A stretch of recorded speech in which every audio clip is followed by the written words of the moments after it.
Welcome back. All right, news of the day video for all you fine people on the internet for your Friday, November the 1st. Starting at the top of the board with your 3 stars of the month of October. Cale Makar, first star, and I don't know that there was really an option here. It kind of had to be Cale Makar. Offensively, he's putting up insane numbers. He is the first National Hockey League defenseman to be tied for the lead in scoring in the NHL at the end of October since Bobby Orr did it in 1974. So it's been a while. His 19 points ties him for the league lead with Markstrom. Back then, Bobby Orr was tied for the league lead with Phil Esposito, who, of course, was his teammate in Boston. So Cale Makar off to an incredible start this season offensively. Yeah, sure, defensively at points he's had some issues, but again, I'd say he's on track for a Norris Trophy right now. Kyle Connor of the Winnipeg Jets, the second star of the month. Absolutely insane start for him. And Kirill Kaprizov in Minnesota, the third star of the month. So it was a good month for the Central, I guess. They get all 3 stars this month.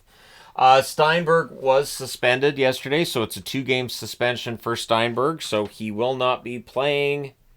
Here's the Avs logo in Nashville.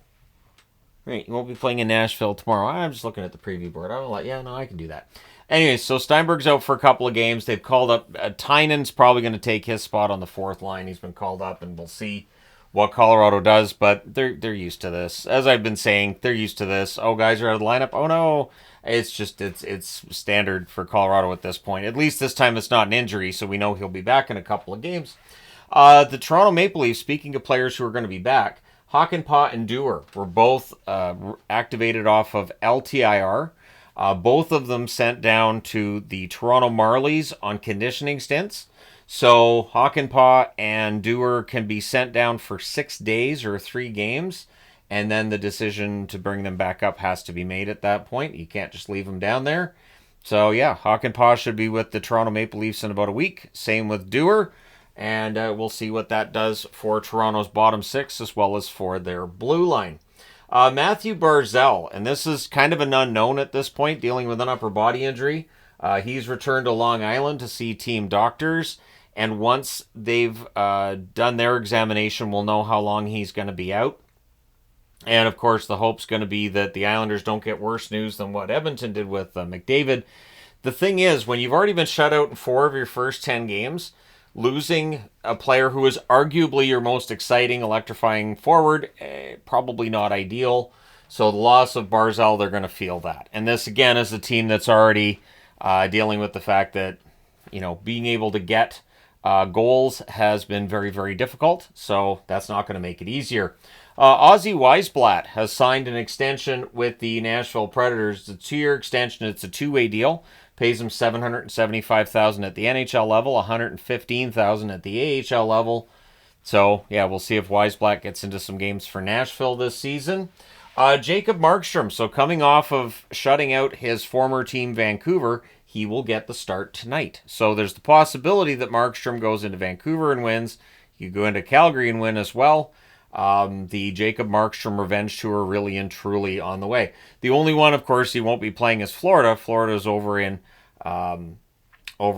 Finland at this point, so he can't, go 3 for 3 and maybe beat Florida the next time out. But Markstrom looked really good in that game against Vancouver. It helped that Vancouver didn't play very well, which kind of segues into discussing Vancouver for a bit here. So Rick Tocchet says the team needs to work on skating and fundamentals. Basically saying we may have to start over. And all I kept thinking was, this sounds like what Travis Green used to do with the team. So saying that he may do more of the skating in practice, yeah, a lot of skating drills. So the Canucks are looking at some skating drills, some fundamentals. Again, it's something Travis Green used to do. When Tocchet took over from Bruce Boudreau, it was something he had to do back then too. So we'll see. For the Vancouver Canucks, the season does seem to be kind of hanging in the balance already, even though we're only at November the 1st. Speaking of the season hanging in the balance, Thatcher Demko was on the ice before practice today. So at the very least, Demko being on the ice means there's some progress somewhere. We don't really know how long he's going to be out, but it does appear that Demko's return is not imminent for the Vancouver Canucks. So they're going to have to continue to rely on Lankinen and Shilovs in net for the time being. But yeah, Vancouver has not looked great. Totally agree that they're going to have to start from scratch, at least in practice, and try to figure out what's going to work and how to dig their way out of this mess. Alex Formenton, who is part of the group of players who are accused in the case in Ontario, it was 5 junior players, right? Formenton has filed a $20.5 million lawsuit against the law firm that his former lawyer was a part of, and basically accusing his lawyer of not having his back and just basically not doing his job, is the way Alex Formenton looks at it. I don't know if this lawsuit's going to go anywhere, but it is interesting to see this.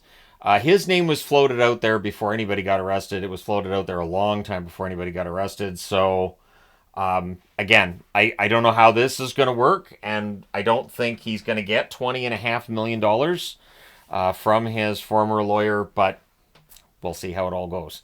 Let me know your thoughts in the comment section below, as always. Don't forget to hit like and subscribe in the event you may not have done so already.